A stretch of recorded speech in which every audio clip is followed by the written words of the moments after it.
everybody? You see the title of the video. If you've been following the channel this week, then you noticed that earlier in the Goonco discussion video, if you can even call it a discussion video, it was the ramblings of a madman. But within that video, I was talking about how I was working on a video titled Elbaf So Far. And I wanted to talk about the entire arc as a whole, and my thoughts and feelings on it and stuff like that. But after completing the reread, I really want to do a tier list, because they would basically allow me to do the very same thing, is look back on the arc so far, give us an opportunity to reminisce on the chapters that have released, and be able to rank where it is that they fit within my own personal ranking. And it's going to be good for me to look at as a resource, and potentially for you as well, for at the end of this year when we do our favorite chapters of the year thing that we normally do every single year. So this will be a good opportunity to rank chapters, not necessarily in order, but in tiers, right? So I only have a few tiers here. I have 5 tiers. I have Pirate King, which is obviously going to be my favorite chapter in Elbaf so far. I'm going to wait until the very end to rank that one. I'll put the ones in the next tier against each other to see which one I actually feel is my personal favorite. Followed up by the Universal Language, which is the all-timers. These are the chapters that both when they dropped and even now I've been thinking about, either impacted me on a personal level or impacted me really strongly enough from an entertainment level or from a community level, whatever the case may be. Just a really, really awesome chapter that's going to transcend time, as many chapters have done before. So rereadable favorites. These are some that I don't consider to be all-timers, but I've reread quite a few times because I just really enjoy them, right? There's something within those chapters that I just rock with super, super heavy, and it causes for a lot of rereads, whether it be from the dynamics of the crew, the adventure aspect, those types of chapters, right? That can be really, really enjoyable. A good chapter, just a really self-explanatory, just a good chapter, and then a solid chapter, which I have right under good as being a enjoyable chapter for the week, and that would be that. And then obviously within this arc, I think that's the lowest that we've gotten, is solid. So right now, once again, that is Pirate King, the Universal Language, which are the all-timers, rereadable favorites, good, solid. So that is going to be how we're going to go through this list. And so starting us off here, I'm going to be using, by the way, a template over on Tier Maker called the One Piece Chapters, The Final Saga. Doing a tier list for all of the chapters of the Final Saga. I'm only going to be doing the Elbaf chapters, but shout out to the individual who put this together. But they only have it up to chapter 1159, so when we get to chapter 1160, I'll talk about where I would have put it within the tier list as well. So starting us off here, we have chapters 1127, 1128, and 1129, because I bunched these all together, and these are easily going up in rereadable favorites for me. Last year, when we talked about these chapters and where I had them in my favorite chapters of the year discussion, I was talking about how I really loved these 3 chapters and the way that Elbaf started because of just the vibes. Straw Hat shenanigans on a brand new island where we didn't know what was going on. And coming off of, I believe it was 1128, I think it was, I had to take a week or 2 hiatus. So this was one of the rare chances where I got to read 2 chapters in a week. And I read chapters 1128 and 1129 back to back. And it was so enjoyable coming off of not being able to read the series for about a week, to be able to come back and be treated to the Straw Hat shenanigans that I fell in love with the series for, right? And I really love these chapters, the way that they opened up the possibilities of what Elbaf could possibly be. We didn't know where we were at this point in time, and even going back and rereading it, the comedy, the way that these chapters are structured, it really set the tone for what we should expect from Elbaf, both from the character dynamics, both from the potential themes that could be explored, as well as the super cool ideas that were on display. And as somebody who plays a lot of video games, right off the bat, with like the RPG style and clear references to certain video games. I was like, nah, this is already starting to be my jam. So I really appreciated these 3 chapters for what they did there. And anytime we get Usopp and Nami shenanigans, it's always great. But when you combine that with Monster Trio, great stuff. Being able to see their new Elbaf character designs, I really rocked with these chapters as a fantastic way to transition us from Egghead into an adventure piece like segment for the Land of Mystery that we had no idea, like I said, whether this was Elbaf or not. I just really appreciate those chapters, and I still go back and reread those chapters now and find so much enjoyment in them, because it is just Straw Hat shenanigans, and I always love chapters that give us that. So that is for those 3. Coming up next, we have chapter 1130, and this one is an easy one for me, straight up going in the all-timer category. This chapter was so incredibly special when it dropped, because it felt like years upon years upon years of build-up, similar to chapter 909 was the first chapter of Wano. I want to believe that number is correct. Chapter 909 being the first chapter in the Wano arc that I had been building towards my entire time here as a YouTuber.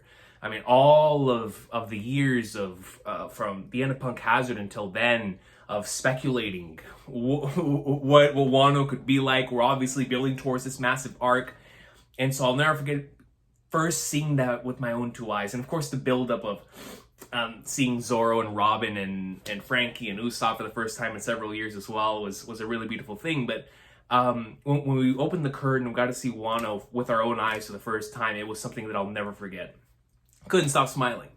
And I felt a very similar thing in this chapter, and another chapter we'll talk about it here in a little bit, for a true, like, we're actually here moment. Like, we're actually within Elbaf, seeing the iconic panel of, like, Luffy walking across the bridge, seeing some of the potential characters that we could run into here, obviously coming off the last stretch with, like, Roto, and then, but here, you know, with Goldberg and them, but we didn't really know who they were, but the just being introduced slowly but surely to Elbaf and to the world at large here within this island. The climate changes, adventure piece on full display, and then you end the chapter with Luffy in front of an individual that's tied up, and it's like, oh man, who is this extremely raw individual? The panel in the background with Elbaf, and it's like, yeah. It is so peak, man. It's so peak. And then you have the Elbaf tree in the background. It has the title. It says Elbaf. Loki's like, yo, let's do it, baby. Let's make it happen. Hold on, man. Let me go to that final spread. That final spread is so good. It's so good, man. We go into the final part right here. I love this panel so much, man. With Luffy right in front of the tied up Loki. Name yourself. I'm Luffy, the man who's going to be king of the pirates. King! Oh, where am I and who are you? This is Warland, Elbaf's kingdom of warriors. It's such a great spread, bro. The most powerful nation in the world, which once lived and breathed warfare. And I am the sun god who brings the world to an end, Loki. And in that moment, so many different possibilities. I remember we were doing the live stream, like, what does that mean? Does he think he is Nika? Like, I don't know. It is all those things, but the excitement of finally being an Elbaf, Loki living up to all of the theories and discussions that we had around this dude for so many years, and for him to surpass all of that and being a character that instantly I gravitated towards. I was like, man, this arc is off to an awesome start. Definitely one of my favorite start to an arc chapters that you have like within the first several volumes. I always think back to Dressrosa as well as having really strong like opening chapters to an arc. I just talked about Wano having chapter 909 that was just really strong right off the bat, right? Giving Egghead, right? Egghead giving us the chapter 1064 with the past that we thought was the past was actually the future, right? With futurist technology, huge opening arc chapters, right? So I always think back to certain chapters that start off arcs just with a bang, right? Marineford's another one. Water 7 has another. It's like a lot of arcs have like these really, really special chapters at the beginning of them, and And Elbaf most certainly has that with this one, man. I really enjoy chapter 1130, and that's why it's an all-timer for me, no question. Now for chapter 1131. See, this is why I'm so glad I didn't think about where to rank these chapters beforehand. I just wanted to go from the heart. This one's tough because I feel like the Loki and Luffy section is so awesome. And then we have the return of Bang's Robin. But I feel like I haven't reread this chapter as much as I have the other ones. I don't feel like it's an all-timer like 1130. So I'd say it's a good chapter. As much as I want to have Bang's Robin higher on the list, because that was such a great moment to have the return of Bang's Robin, and also the Luffy and Loki first interaction. And obviously they talked in chapter 1130, but to have the full exploration of both those characters, getting more insight into Loki as a character and the Shanks conversation, it's like I want to have it higher, but I don't know where I put it because, like I said, I haven't reread it as much as those, and it's not an all-timer for me. So I'll keep it here, but it is definitely a chapter that I enjoyed. So shout out to chapter 1131, as we just discussed. Now, chapter 1132. I am putting this chapter at the very tippity top of rereadable favorites. Chapter 1132, similar to 1130, has that I can't believe we made it moment with Luffy and Usopp, as well as seeing the majestic rainbow that we take in full-blown adventure piece, right? And figuring out some of the ways that the structure of Elbaf works as a concept for the different types of things that they could have that are unique to their culture. The ways in which we were able to, why am I talking? Let's look through this chapter real quick. This chapter's awesome. Starting off with Colin. Oh man, dude, this really is a great chapter, bro. Thinking back to Shanks, who's talking about, don't forget Luffy. We pop up, tasting the rainbow, go up it. I love this spread. Robin and Bonnie, and it just, man, the ship going up as it goes on the rainbow. What a great chapter, bro. Okay, of course, to have some more Goldberg and Gerd interactions here with Luffy.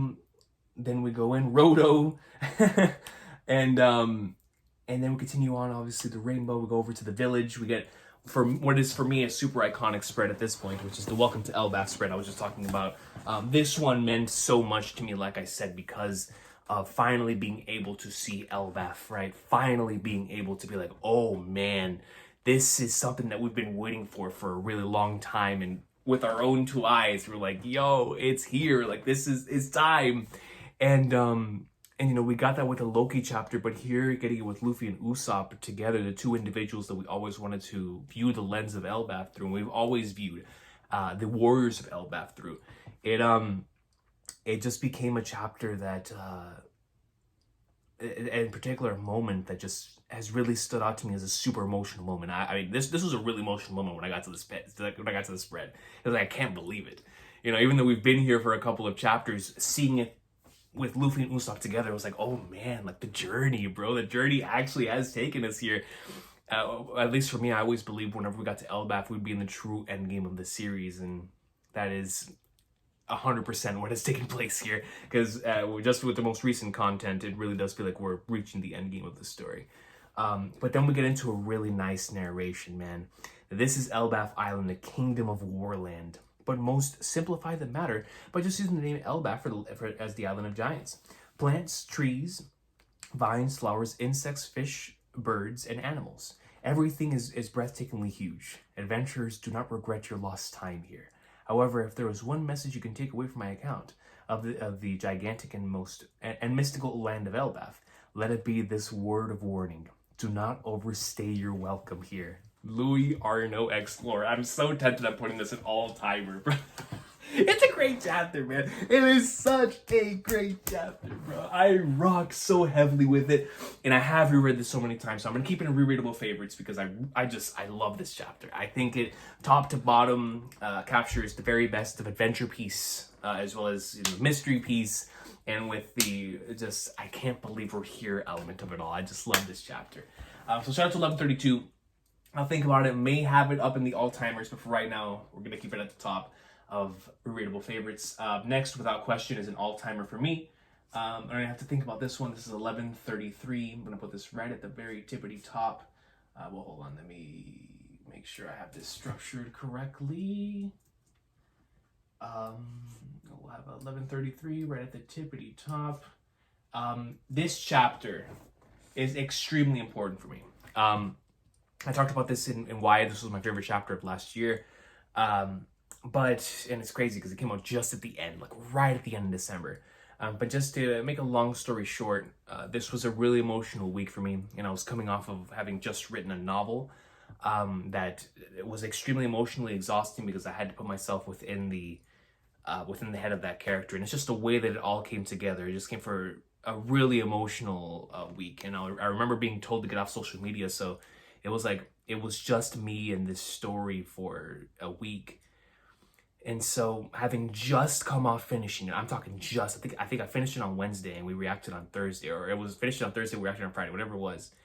And so I was still extremely emotional coming off of finishing that story I just written.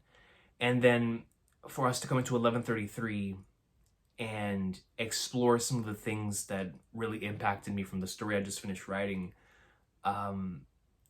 and go back to one of the things that made me fall in love with the series in the first place, which was the Robin and storyline and everything surrounding that. The journey of life was worth it to the very end. You know, I've heard all of the things in regards to Saul still being alive and what that means for the overarching story.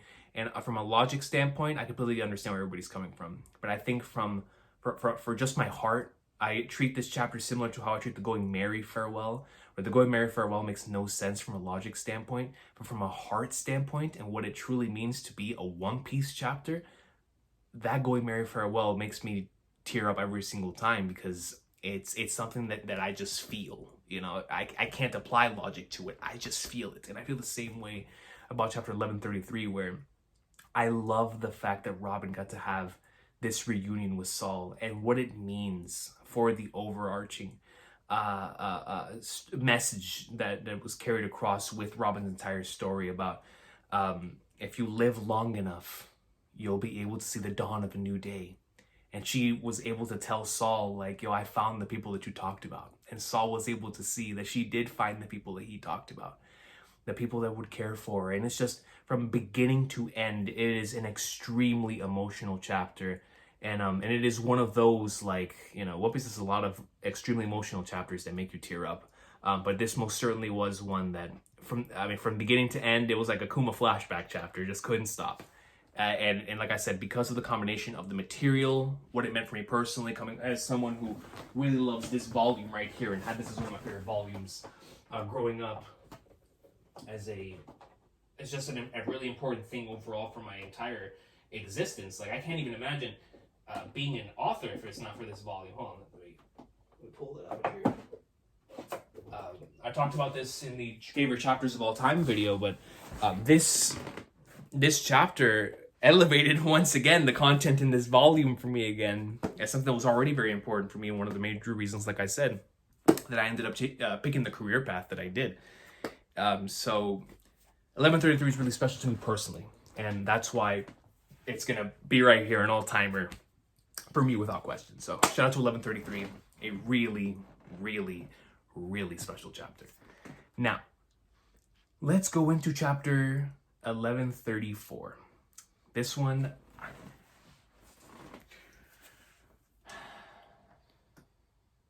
I have to put this in all-timer. I have to, bro. I have to. It was game-changing. It changed the entire game, man. This was a chapter that had us up all night, bro. This was a chapter with a moment so huge that it had us up all night. And I don't care if it's all surrounding that one single moment at the end. That one single moment at the end was enough, man. It was enough, dude. Obviously, the rest of the chapter was what it is, and we got, to have the introduction to Angie and see the library with our own two eyes. Ripley's Believe It or Not, which is a really great interaction and introduction. Being able to see the inside of the library, a really cool spread that we had Saul and Robert, another emotional moment. It was so beautiful. Loki greatness, the first time we really got to think about Mosa and who this character Mosa is. That was a big talking point coming off of this chapter. But then we get to the end of the chapter. And Shamrock and Gunko, who we didn't know were Shamrock and Gunko, show up. And after all of the years of thinking about what happened in chapter 907, as a chapter that I'll never forget reading here on the channel for the first time, that we read that early that morning, and I spent the entire day at work thinking about what in the flying flagners we just read. Chapter 1134 for me, without question, is an all-timer because of that element of it. I couldn't stop thinking about it. Couldn't stop discussing it. It was such a massive, massive, massive reveal for me. Like, oh my goodness, the Holy Knights came to us. These individuals came to us. And it changed Elbaf, because up until this point, obviously, emotional reunions, we were emotional finally being able to make to Elbaf. We didn't know what was going to happen with Loki. The conflict hadn't made itself known to, what exactly we were going to see. Oh, it was known immediately. Immediately in chapter 1134 is one of those like game-changing, holy sweet mother of Flackners, this is actually happening types of chapters. So that one for me is an easy all-timer, man. Shout out to 1134. Next, we've got chapter 1135. This is a really good, a feel-good chapter, as we call it. We had the party scene. We got to see finally the Robin side of the Straw Hats getting their brand new outfits, which was super cool. Got to have a few more interactions between the individuals over on that side of things. We got to formally introduce the Elder Jarl. So it was a really feel-good chapter, but I would say in the grand scheme of Elbaf, it most certainly, I think, would be on the weaker side. So I would just put it in solid. So it is a solid chapter for me, even though their intrigue for like the Jarl stuff and all of that was definitely amplified thanks to this. I would say it's just a solid chapter of One Piece. Now, we're following that up with... I'm putting it in there immediately, man. Hold on. Immediately. 1136. Hold on. No, come on. Work with me. It's not working with me. Come on. 1136. Rereadable favorite. Let me put this right in front of these right here. Rereadable favorite. I love this chapter. I love this chapter. And listen, I'll just pull it up. I'll just pull it up. Let me move over to the panel that I've been thinking about. It's sort of served as like the main central core of many different arguments that I've made in regards to the thematic elements of this arc. And that is this panel right here with Nika. Obviously, this chapter is titled The Land That Awaits the Sun. It's automatic and extremely interesting thing, especially when accompanied by this panel.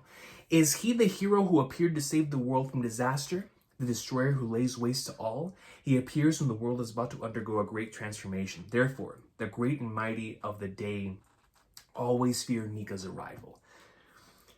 Man, oh man. Because he's the god of the sun, it is those without hope who seek him the most. And then, it goes into that. Luke is like, yeah, it reminds me of him. That has nothing to do with me. It's nothing to do with me. It talks about everyone that grew up idolizing Loki. We actually get our first look into how Loki's flashback may have been within this chapter. Just really great stuff. An awesome Luffy and Zoro interaction in regards to both Loki and Shanks that I thought was super fun. Roto and Nami, hilarious stuff here. Love this Nami panel. As we head into our very first look into Gunko's abilities, the arrows that completely changed the game. This was a discussion point that had us talking for a very long time that night. Finally, Shamrock Riot, being able to see the mustache, not being able to see the other side of the face. It was just insane. The arrows going up, the way that Loki interacted with both of these characters, it was just such a cool way to have the Holy Knights come into the picture, showcase exactly what they're all about. They're about business. They're here to make these things happen, but to not to undermine Loki in the slightest, man. Like, Loki's still the star of the show, and we got to see this in this chapter. So with the Joy Boy stuff, the Loki stuff, and getting us a little bit more Loki content, or Loki and Holy Knights content, while also giving us some really cool interactions with the crew. Rereadable favorite easily, man. Shout out to 1136. This chapter right here too, man. Oh, this is tough, man. I don't know whether I want to put this in good, because I feel like I haven't reread this one as much, but it is a great chapter. It's out introducing Shamrock, formally introduces him. We get to see his full majestic design for the first time. And it's also the very same chapter where we first, go through the gate. We get to find out more about like Hadruddin and Loki and Harold through what through the interaction that they have with Nami and the lore dump that we get there. And then we get to see the insanity of Gunko's true abilities, with her smacking around Loki, wanting him to join the Holy Knights. It's I'm gonna have to put it in good, like I said, because I feel like I haven't reread this one as much as the others. But I'll put it at the top of good, because it gave us one of my favorite character designs in the series, as well as just some more things to think about in regards to the Herald and Hadruddin and Loki stuff. And now it's hitting much different in context, right, with the current material. So it's a wonderful inclusion into the story that hits way different context. But overall, good chapter, strong ending, really, really strong ending with them pretty much implying that they're going to bring in some more of the others and contact the Marijoa so that business could really start popping off, which was huge. And then obviously we get to see Shamrock's personality on full display, even the veins popping. It was awesome stuff. So really enjoyed the ending of this chapter. So I definitely put it up there in good. Now we're getting into the big one. This is in my top 10 favorite chapters in the entire series, so you know where this is going easily. I just want to discuss why this chapter is so unbelievably special to me, man. I don't even have to think about this one. Like I said, this is going right to the tippity top of the universal language tier, and is the most likely candidate for me for being the Pirate King when it's all said and done. This chapter is titled The Harley. And when we start off the chapter, because the way we can divide this chapter is into 3 different sections, and all 3 sections are just sensational. We start off with a really cool interaction between Loki and Shamrock that brings up the idea of Shamrock and Shanks's connection, as well as how Shamrock potentially feels about Shanks, which is, of course, going to be very important for whenever we explore Shanks, Garland, and Shamrock stuff later on in the future. We can look back on this conversation. So, he refers to him as the one who returned to the Holy Land once, but seems to prefer the filth of the lower world, right? It just extremely, extremely key stuff for the future. And then we get to see one of Shamrock's abilities with the Bankai sword. Cerberus comes out. It is so unbelievably cool the way this happens. The arrow bird that they go off in, they're about to bring in some more of the other knights, which is just, once again, we thought about this at the end of 1137, but in 1138, it was like confirmed, we're bringing in some more of the knights. It's going down in Elbaf. So it was a really good way to let us know what could potentially be coming, as well as just enjoying the moment of like, man, Loki is truly one of heart and soul of like, nah, I ain't giving in to any of you. I'm not joining the Holy Knights either. You know what I'm saying? And so, and obviously still with the intrigue and the most of stuff and want to know what happens there, but the ways in which he just got taken out here, but we all knew together as a community, he's not dead from this. There's no way. Loki's too nice for that. He's too raw. So then we cut over and we get to see them talking about the Roger pirates and Shanks. They're talking about Shanks having come to Elbaf. Then they're talking about how they believe it was a red-haired man that did all of the crazy stuff that just happened on Elbaf. Luffy's like, there's no way that it was Shanks. And then he finds out for the first time that he may have had a brother. And then Luffy reveals that he doesn't know much about him besides the fact that he was a part of a pirate crew one day. And it cuts over at our first true insight and look of Scopper Gabon as we know it. Because we'd seen him in the cover story and we thought that he was them. We thought that he was him then. Now it was pretty much confirmed. So coming right off of that incredible Shamrock, Gunko, and Loki section, we then come over and get this sensational section with Luffy and Shanks' connection, as well as potentially thinking about what's going on with the Shamrock character and wanting to see an interaction between Luffy and Shamrock, and then the Scopper-Gabon connection we've been wanting to make for so many years. Continuing on the greatness, then we get Ripley and Frankie as we're talking about the dream that's been drawn and painted as a mural from the Void Century. Maybe that simply means this was nothing more than a child's dream. A line that I haven't been able to stop thinking about in connection to Luffy's dream about what this could all mean for the end game of the story. It is unbelievably important for me, and one that I have not been able to stop going back to and thinking about, because it is so incredibly important. I mean, just look at this. That's right. In the history we're familiar with, there were sometimes wars between the races, but never cultural exchange. And like, it's nuts. It's like, what does it mean, bro? What does it all mean? Then of course we cut over to Robin in the library, because the emotion was thinking about it.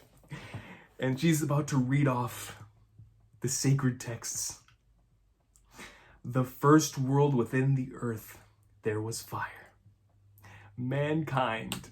And then it goes into my favorite, I don't care what you call this, double page spread, page, panel, call it whatever you'd like. This is my single favorite spread page panel in the entire series. No question. There is no single page that I have thought about more than this in all of One Piece.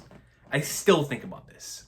And it has the element that I think makes so many stories absolutely wonderful. And that is the ability to be able to come to multiple interpretations and then have a discussion based on it. And I think what allows that to work in meta context is how the Harley texts within this world allow people to come off with multiple different interpretations and perspectives, as is the main basis and core of Elbaf, as we go back and see how everybody feels about Nika, right? As an individual that everybody clearly treats differently depending on their perspective and what they know. So this final page, the mural with the first world, second world, and third world, y'all remember how many streams we had back to back discussing this, and afterthoughts and videos and just reading other it was one of my favorite weeks ever, having been a part of this community. It was right up there with my all-time favorite weeks, right? In all the years that we've been doing this was up there as an all-time favorite week. And like I said, for me, it's the front runner for a favorite chapter in Elbaf because of how game-changing it was. I mean, this was, for me, obviously, when we started the arc, I was like, man, we're really in the end game of One Piece. When I saw this mural, I was like, bro, we've got a few years left. Look at this. This is everything we've ever wanted and more. And what's so beautiful about it is we can't even tell. We can't even tell. That's my favorite part about this mural, is the way not only that it's drawn, that really makes it feel like it's a child's dream, but also I remember that the night that we were discussing this in the comments, all of the different interpretations that came from people depending on who they are. And then me coming from Xenoblade back to this has been huge as well, because that's allowed a brand new perspective for me in the way that I view stories and the way that I even view this mural. So it's a really, really, really important chapter to me. Like I said, this is my favorite lore piece chapter in the entire series, and this final page is unbelievable. But the entire chapter to me is just consistently great. And then you get this pop-off, just phenomenal ending then. It's the mural, dude. It's the mural. Easy, easy, easy all-timer. Easy. Coming up next, you already know where this is going. Chapter 1139, Rereadable Favorite. Let me see if I can grab it. Putting this right here for Rereadable Favorite. After all of these years, finally being able to see Scopper-Gabon in a chapter centered completely around this character, because I think something that really makes this chapter stand out is the fact that it's solely focused on one thing. You know, One Piece chapters that are focused on one single part of the story are very, very rare. because it is a series that likes jumping around from perspective to perspective, even when it comes to different perspectives within the same thing that's happening. But this was one chapter focused in on a single scene that goes from moment to moment to moment to moment to moment. And what it allowed us is to truly take all of this in from moment to moment, from scene to scene, and it flowed so well. And so it was a major highlight. I could not wait to see Skopje Gabon heading into this arc. That was something that we were thinking about a lot. But to actually be able to see it coming off of the mural chapter, it was just a nice palate cleanser coming off all the theories that we had for it to be replaced with hype pieces like, yo, Skopje Gabon, and he's about to train us. Like, this is awesome.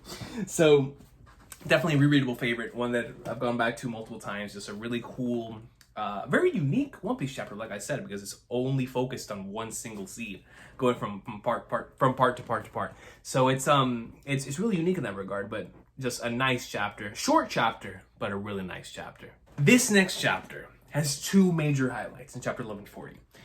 In the first part, we had a panel with Luffy and Zoro. Luffy went gear 5, and Gabon was like, oh yes, the white form. And you got Luffy and Zoro together going up and boxing Skopje Gabon. And we're like, let's go. And in the other half of the chapter, you had the summoning of Summers and Jude killing them as they appear. And we get our first official look into more of the Holy Knights. I'd say good chapter in my end. Definitely a memorable one just for that panel of Luffy and Zoro against Skopje Gabon, because it was just nuts. It reminded me of Roof Piece, where it's like, I can't believe this is happening. It was so cool. This next chapter has me conflicted. It has me conflicted because similar to the Gabon chapter, the original Gabon chapter, this one is all leading into the final scene of this chapter. Ah, man, dude, this is one of my favorite panels in the arc. It is so good. When Luffy was trying to talk to Loki after everything that's happened, trying to get some answers, Loki gets up.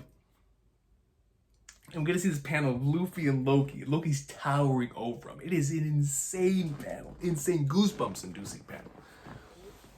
And he's like, yo, Loki, watch out. Take your hand off of Ragnar. We're like, Ragnar! So, oh man. It's so tough. It's so tough, man. I'm gonna have to put it in good because I feel like so the panel is phenomenal, but I'm gonna have to put it in good. I really love this Loki panel. Like, bro, I love this Loki panel. Like, that by itself would carry it. But besides that, it really was a good chapter. It's just the standout for me without question is that final Loki spread, man. It was nuts. It was absolutely nuts. Chapter 1142 was another super easy one for me. This one is a rereadable favorite. As a matter of fact, I think I'll put this high. I don't think I'm gonna put this high in rereadable favorite. This might actually go to the tippy top. I'm thinking about which one I like more. Between 1142 and 1132. I'll keep it second for now while I discuss it, but I actually really, really like this chapter. Like, really like this chapter. It's all based around fear. And what the children of Elbaf fear, but also what individuals like Gunko fear, what the other characters fear within this realm of Elbaf. And I think it was such a key chapter. So of course you start off, seeing the snake and then being reintroduced, I should say, to several of the characters within the arc. You get to see some really cool action with Saul, which midterm X Slam is such a great name for an attack. But then of course you get to see the wolf. You get to see what's happening with the kids as they're sleepwalking. It's reminding me so much of that Sailor Moon movie I watched as a kid. Then Loki is up carrying Ragnar. It's so unbelievably awesome. Goes in, strikes. I can bring you all to ruin. Stop it, Loki comes in. I mean, bro, the shading on this goes in with the hammer and just swings, and you get this massive burst of lightning. I'm screaming NL from the rooftops. Fire comes down, and then of course they're talking about what the kids feared. Some said Nika. It was just so incredibly interesting. And then you get the final spread, which has remained in my head for such a prolonged period of time. which is this final panel, very reminiscent of the type of art style we got from the mural, which is something that really stood out to me. But these things are a vision of the world that terrifies the children most. And we get to see all the things that truly scare them. Finishing off with a line that I still think about today, which is, "Say, Gunko, are you afraid of anything?" And she responds, "Nika." To me, this is a really, really strong chapter thematically that I think is so incredibly key for understanding the overall puzzle piece that is Elbaf in the grand scheme of the overall story. I just love this chapter. I loved it when it dropped, and I love it even more now with context. So shout out to 1142. Definitely a rereadable favorite. This chapter actually hits harder with context, and I feel like 1143 is going to get better, in my heart at the very least, with the more Hadruddin, Loki, and Harold stuff that we get within the flashback, because it already is elevated thanks to that material.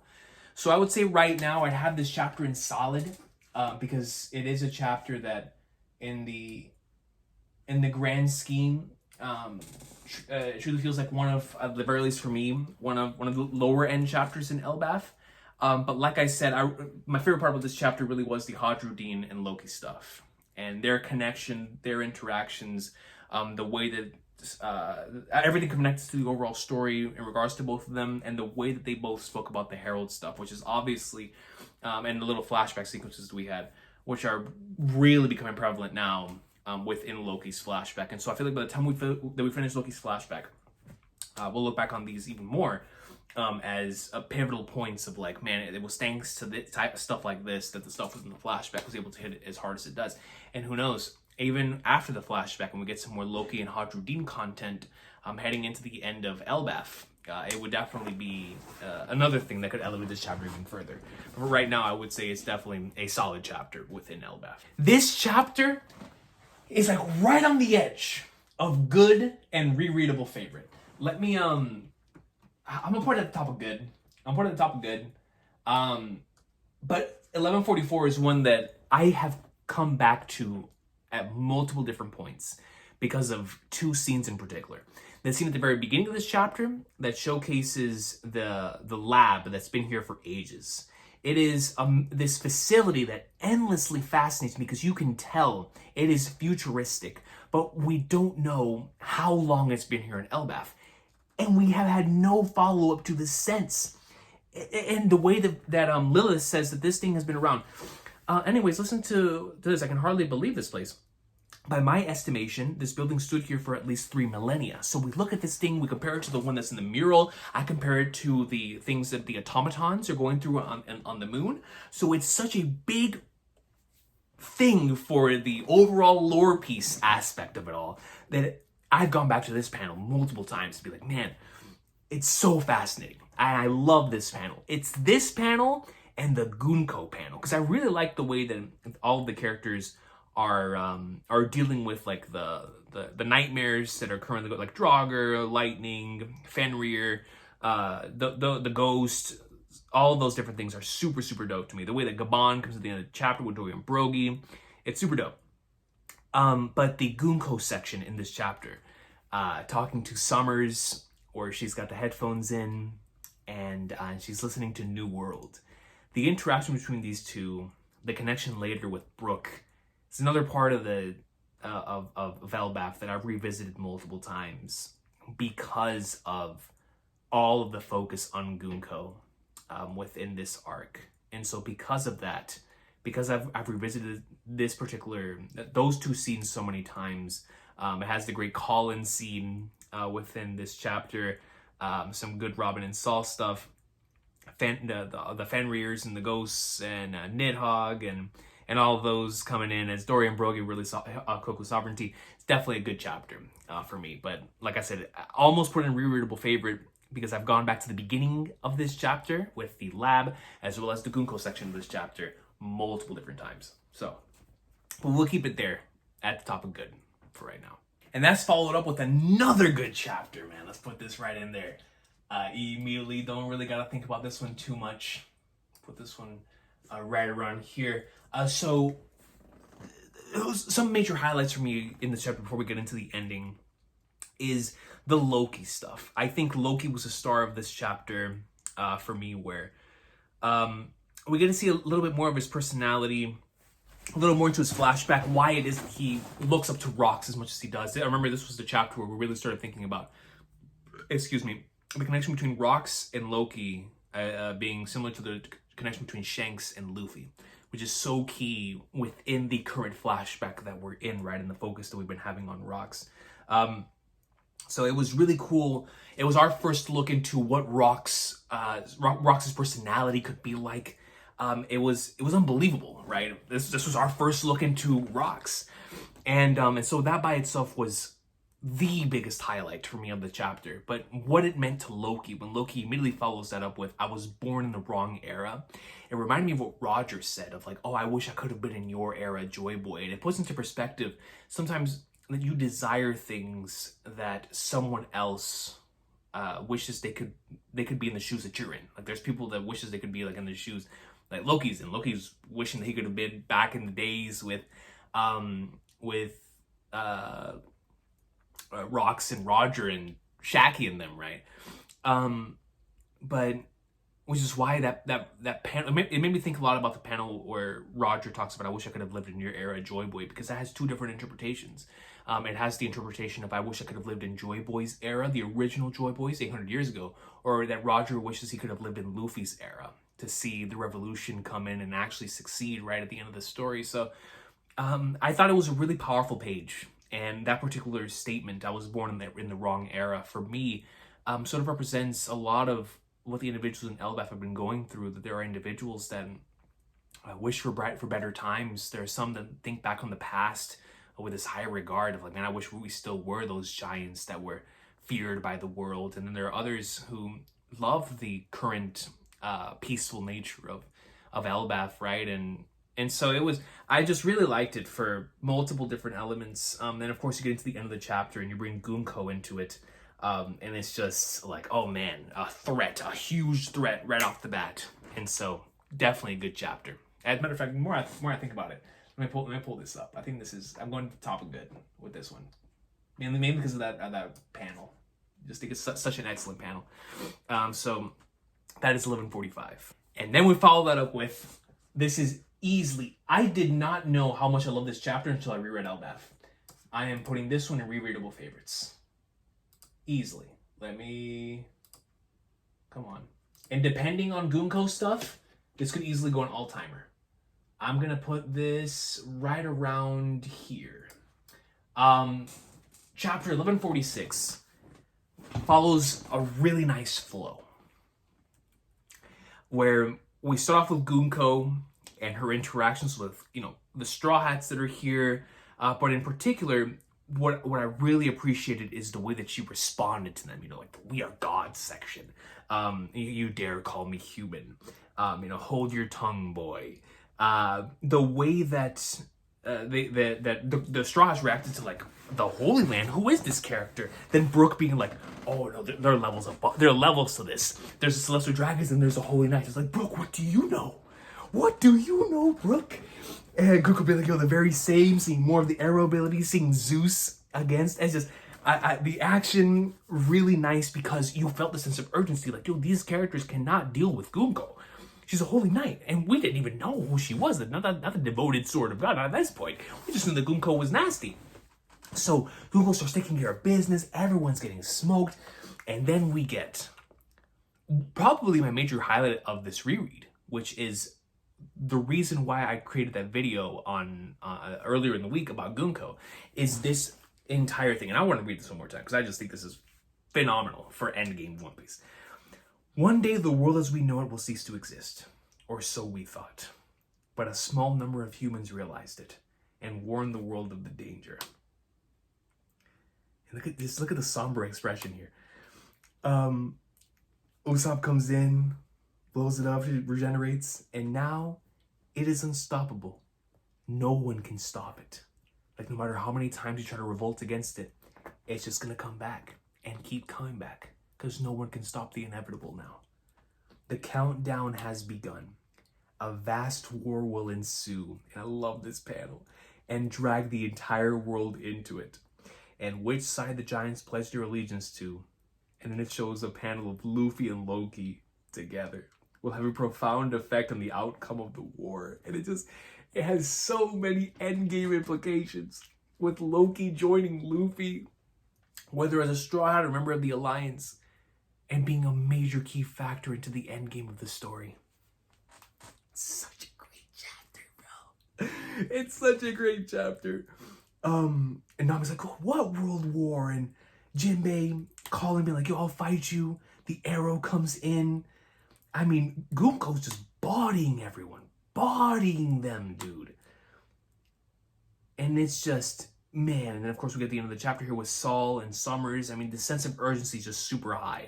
And I just love the way the Holy Knights are presented in this chapter. But that Gunko speech is one of my highlights of the entire arc. Like, it is absolutely great. And the more I think about it, the more I want to put this higher in my readable favorites tier. I might have to, man. I might have to. I might have to move it up. I might have to move it up, man. Because it's just, you know what, man? I'm going to have to, bro. I'm going to have to put it at the top of rereadable favorites. At this point, it's thanks to me rereading this chapter that I was able to come off to really have an even stronger appreciation for Gunko's character than I already did, which was already one of the most fascinating characters in this arc for me. So 1146, man, awesome chapter.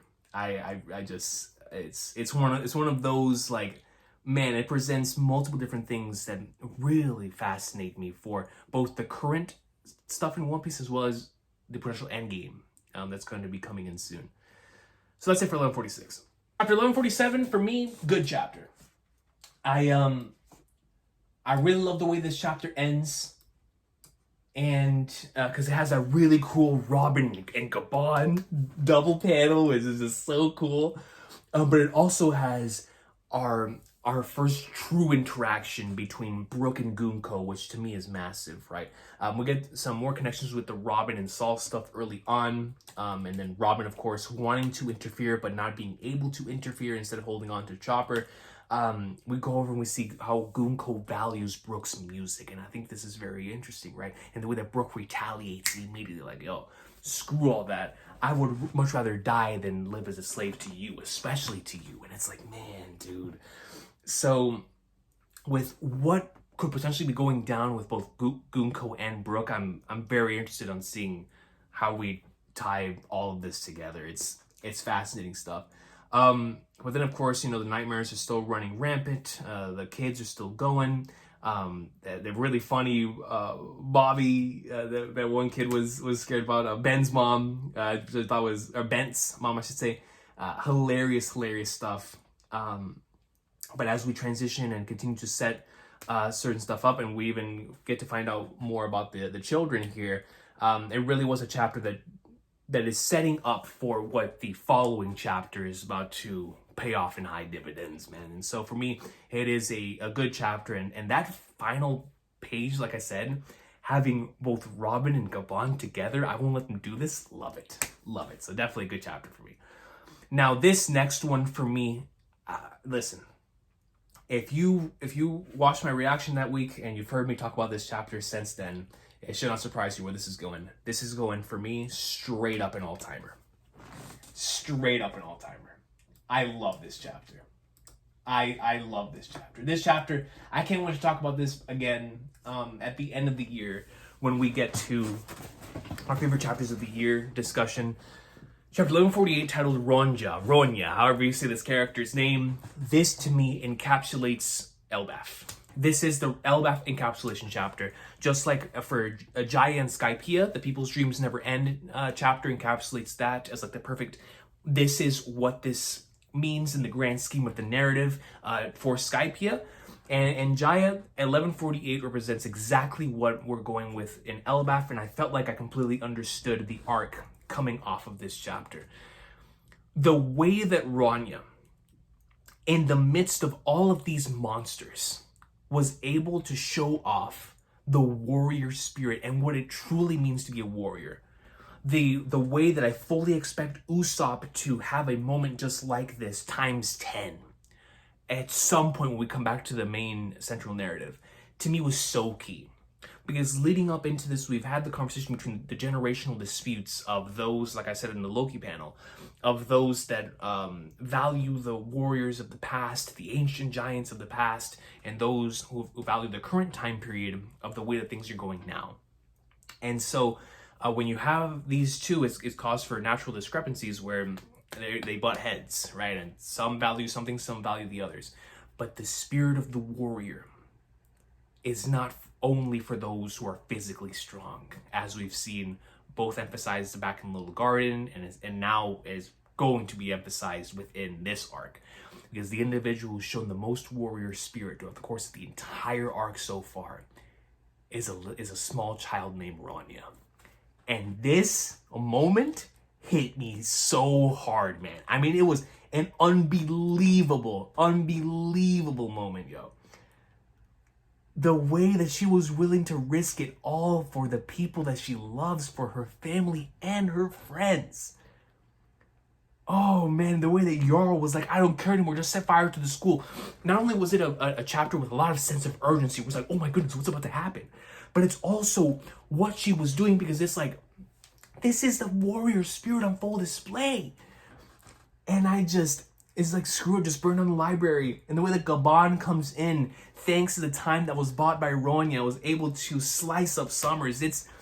I love this chapter. It goes back into something I talked about just recently with Dragon in chapter 1160 about moving fate because of how strong your will is. Ronya's will here was so strong that fate was able to slow down for a sec before Gabon was able to go in and have a piece of the pie. Now, of course, after that, we get into 1149, which completely changes the game again. But this chapter is an all-timer for me because of that element, because of the way in which, when I think about Elbaf now, what encapsulates the arc, what encapsulates the warrior mentality of it, it is Ronya. And it is the way that she was able to stand up to the situation, even though she's a child, with the entire weight of Elbaf on her shoulders, and made a decision that she did. It's extremely powerful stuff. Really, really powerful stuff. So, shout out to Ronya, man. Shout out to Ronya. What a legend. What a legend. Y'all know where this is going. Where is it at? Chapter 1149. Putting that right here at almost the very top of all-timer. Who would have ever imagined Emu showing up on Elbaf? Who? If anyone out there called it, then you are a legend. You are a legend. And I know somebody did. I think it was Akash Panda that was joking around. But this chapter starts off with a phenomenal color spread. But, we have the awesome Gabon stuff against Summers. Super, super cool. Emotional moments as it continues. They're trying to protect the library. They want to save the library. Things are burning. Ronya is like, I'm so sorry. Goonko. And then we have the Goonko and Colin, moment that causes Gabon to, it's like, no, not my child. Oh my goodness, a life once lost will never return. It's like, what does that mean, Goonko? What does that mean? The Ripley, Gabon, and Colin panels. Goonko be able to take care of the situation and take out Gabon, which is our strongest asset in this arc. Then we have the final page that's had our brains twisted and turning for so long, which is the Goonko, Brooke, Yorkie potential stuff there. It's like, what are we cooking? And then out of nowhere,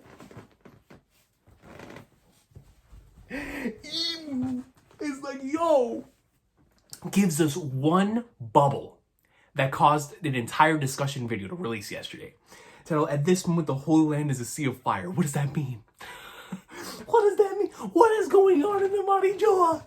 And so we discussed that yesterday in great length, but it's like, man, then Emu shows up in such an amazing facet. And while we're at it, chapter 1150, let me put this up. I'm putting this right at the very top of rereadable favorites.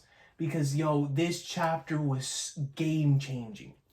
As a matter of fact, I think I prefer this chapter over, I don't know, because Shamrock and Goonko showing up was such a major moment.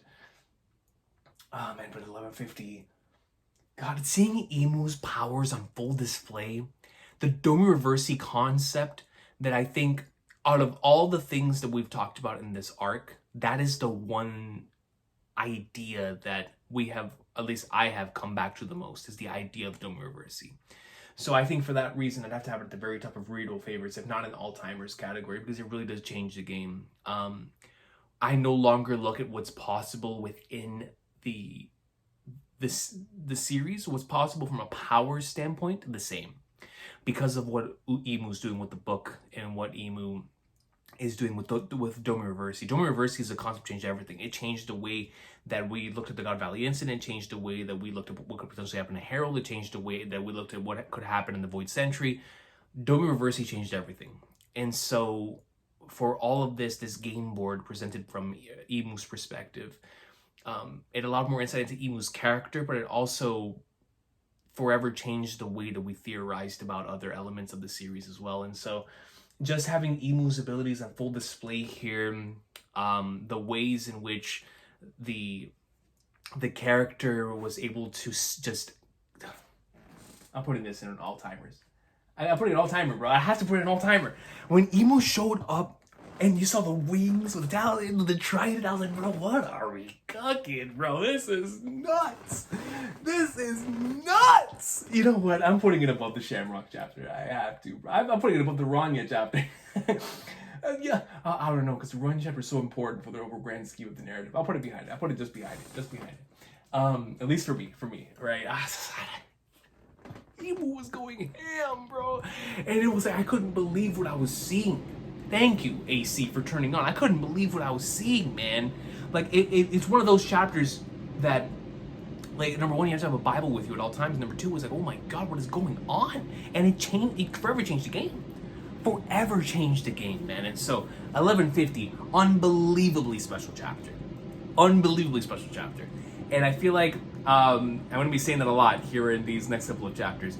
Then we get into chapter 1151, which is the chapter that pretty much starts the setup for leaving us as we head into the flashback. So here we start seeing some more Domi Reversi stuff with Dorian Brogy, who were Domi Reversi at the end of 1150. Another huge deal. We see the nightmares, we see Killian's true form. The heart of Elbaf. This country would have been subjugated years ago if not for Harold's miserable failure. And it's what's so key for me about that, about what Emu says through Gunko here, is that then we go into a panel that says many minutes earlier in the underworld. What this leads me to believe is when we get back into the into the present time, because it's many minutes ago, right after Emu says this, Loki and Luffy pop up, and it's just like, yeah, I can't wait. So the last thing that Emu potentially says before we rock back and have a moment between Emu and Luffy, which is something I've been looking forward to since Emu was first introduced and stuff. First saw the giant silhouette, or the silhouette with the giant straw hat. It's like, man, the heart of Elbaf, this country would have been subjugated years ago if not for Harold's miserable failure. Unreal. And then we have this awesome panel with Luffy and Zoro and Sanji and Loki and Roto and Hadru Dean. It's like, man, dude, let's flip and go, son. So we're getting ready. They feel Emu's hockey. It's like, yo, let's get it. Luffy's like, yo, I get the idea. Elbaf's in danger. Let's go. Bro, the way Loki's like, whose preposterous hockey is that? This looks like you're gonna need me after all. It's like, man, let's go, bro, let's go. So definitely a good chapter, man. We'll put 1151 in the good chapter category. We'll have it somewhere around here for that one. I guess good. I'll just keep that out of order for now. Then we get into from this point forward, I think nothing goes below rereadable favorite. I think so. 1152 starts us off in the Loki Herald and Rock's flashback with an absolute banger, man. I mean, with the Shanks and Gabon scene, the Child of Destiny conversation, the way that entire ending part ends, no. Easy rereadable favorite. Easy. 1152. putting this red in rereadable favorites. We'll put this like right around here. Just love this chapter. So many things that we continue to discuss even today, but it was the best way we could have possibly started this entire flashback, going 100 years before what we see taking place here at the end with the day the Herald perished. Right, and that once again, adding the Dome Reversi concept into it, what could have potentially happened, what this treasure, this forbidden devil fruit is. So many different elements in this mystery coming into play. It's an excellent setup for the rest of this flashback. And so then we go into 1153, another one. I could probably say, no question, easy, readable favorite, man. Yes, no doubt. I went back, skimmed through it again, no question. 1153, there is no doubt, easy, rereadable favorite right there. No doubt about that, man. No doubt about it. This was a really emotional chapter. Extremely emotional chapter, and one that had us going through a roller coaster of emotions throughout. I mean, that panel of Loki climbing the mountain as a newborn for me is it just forever not only made me sympathize with Loki, but really made me feel for what the characters within this arc have gone through, right? And the tragedy of someone like Loki, the true tragedy of someone like Loki, and the idea of Loki's curse. It's like everything changed, and I always, we in the community, we always felt like when we got to Loki's backstory, we were gonna see that what they've said in this arc so far about him is like a bunch of either half-truths or not true at all.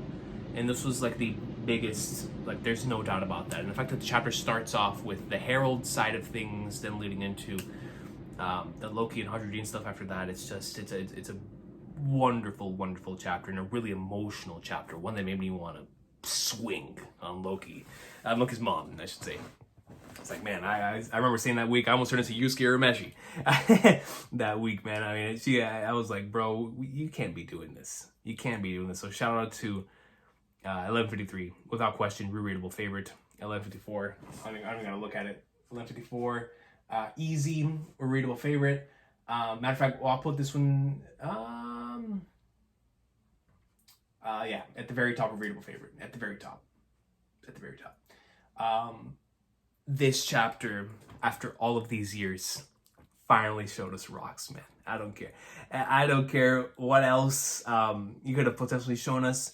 Then we had the incredible stuff with Herald and Loki and Nita and Hadrudine that we had here, really setting up for the emotional core of the Loki section of this flashback, seeing how he grew up in this country, seeing what he became thanks to all of this. The I can't even die line is just really emotional.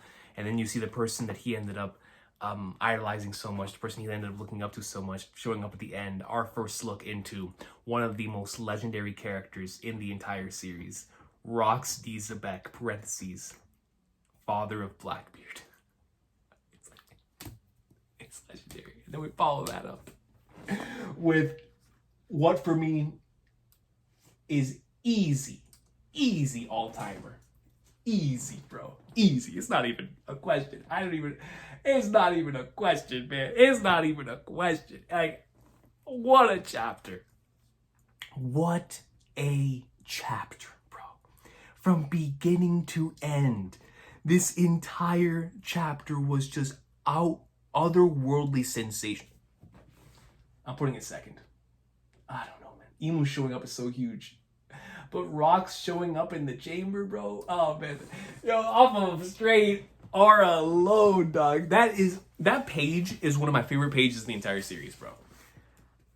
It's unreal. It's unreal, man. Seeing how Rox's personality is.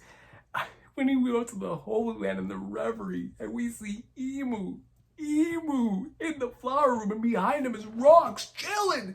Then we bring up the whole Davy Jones thing, and it's like, April says, I'll be back right here. Oh my God, man. Oh my God. It's so good. Then we have the Conqueror's clash between him and Herald, man. And we see how Rocks became Rocks with Dave fights, and seeing how he brought his crew together, how he created his crew, seeing the origins of the Rocks Pirates. It was so unbelievably cool, man. Seeing how Loki truly came to look at this dude as his guy, the guy that he would look up to, the guy that would be his dude. The establishment of the Rocks Pirates. Unbelievably peak chapter. Unbelievably peak chapter, man. And then we follow that up with an instant rereadable favorite with 1156. Instant going right to, man, I'd probably put this like right here. Yo, I love this chapter so much. It's you know what? I might put it a little higher than 1154. It's what I never expected from this flashback, which was for us to go straight into romance piece and straight up into as what is commonly referred to as goon piece, an entirely new look into so many different characters, like the proverbial putting your hair down moments for many of these characters, and seeing Gloriosa and Shaki, Roger, Rayleigh, Gabon, all of these characters in a different light. Roger and Garp boxing in this chapter. Shaki being completely different in my eyes now. It's like, man, dude. And then going over and getting some really good stuff with Harold. And then really nice stuff with Loki and Harold and Old Girl in this chapter as well. Just great stuff. Hadrudine, get to see Silver Axe, get to see how all the characters look now. It's Drusen and Big Mom and Kaido's in this chapter. Barbell. It's just, man, dude, I'll show you the peak of the world. And it's like you just had so much fun stuff in this chapter. And it's like the definition of going back and rereading endlessly one of these chapters, man. I love this chapter.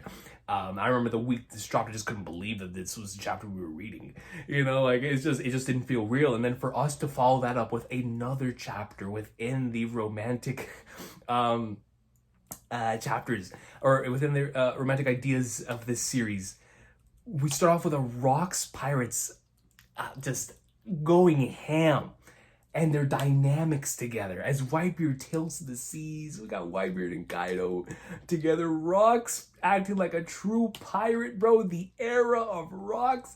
Harold in his situation here as well, as he pops up and he has an interaction with Rocks. I'm going to see how the Marines were at that point in time. Shaki pulling up on the island full of lead after she has resigned. Oh, man, dude. In the legendary bar. Listen. You know where this is going, bro. Easy readable favorite. Easy. It's just, you just can't believe, at least I, at the very least, could not believe the fact that all of this stuff was happening. And I just loved it because they are characters that I've always wanted to see more of. Anytime we're going to see more of the legends, it's always a great time. It's always fun. It's always good. But man, dude, this, it's like, man, it surpassed anything and everything that I could have ever imagined this flashback was going to be.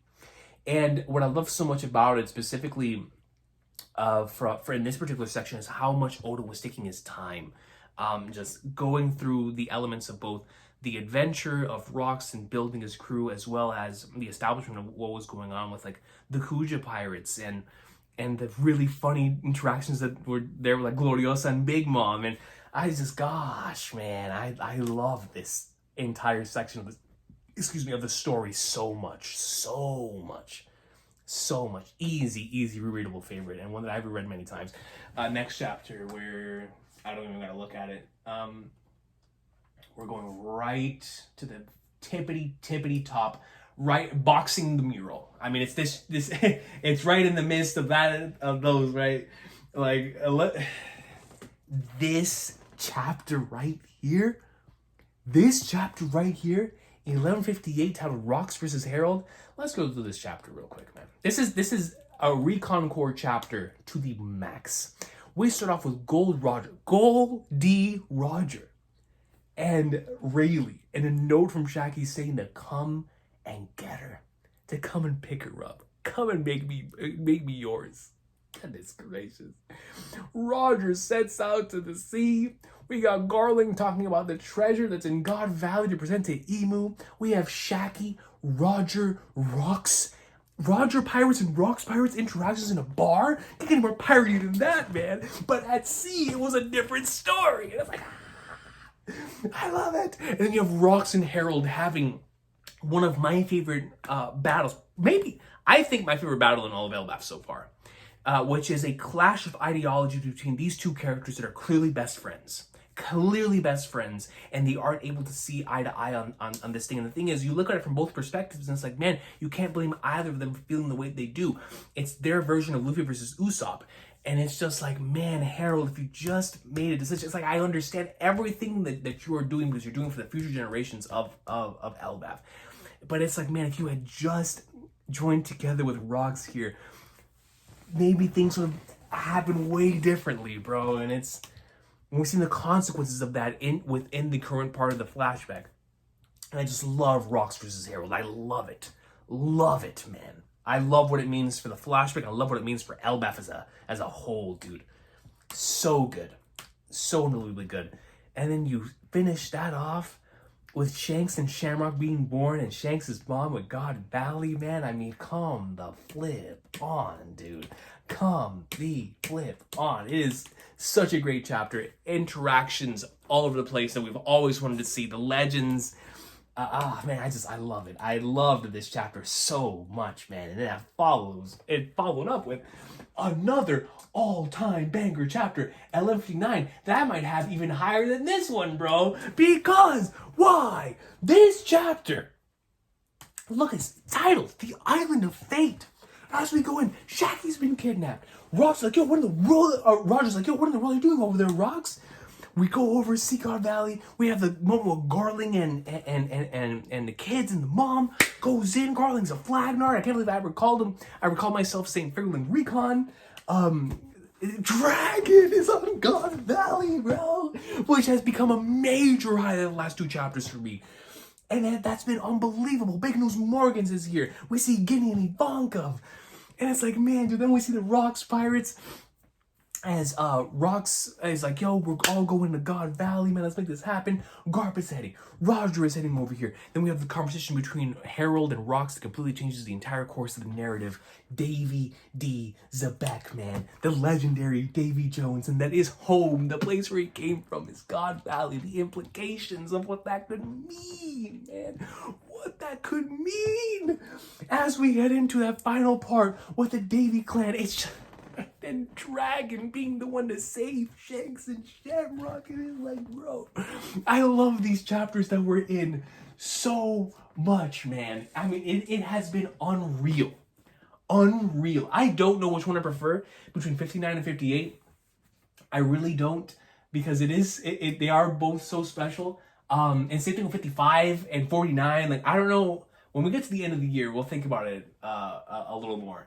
But all of those chapters, everything within that all-timer tier, I truly mean from the bottom of my heart, man. Like, those are all-timers.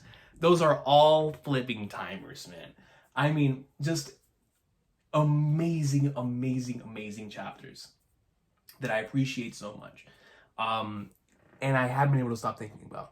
So for me, I think my Pirate King for Elbaf so far is the mural. I would say the mural is still my favorite chapter of the entire arc. It's the one I haven't been able to stop thinking about. And the one that definitely encapsulates everything I love about this story in a single chapter. Or most of the things I love about the story in a single chapter. Because the emotional aspect obviously is covered in a few others. And I don't know how to rank the other ones, man. So I guess for right now, I'm going to put Rania in front of the Loki chapter. Or in front of the Elbaf introduction chapter. Because I feel like it just represents the arc so well. Emu showing up on Elbaf so huge, man. That chapter changed everything. I think I'm gonna go... I don't know, man. I don't know. I want to say putting the Emu chapter up here. But then the Rocks chapter...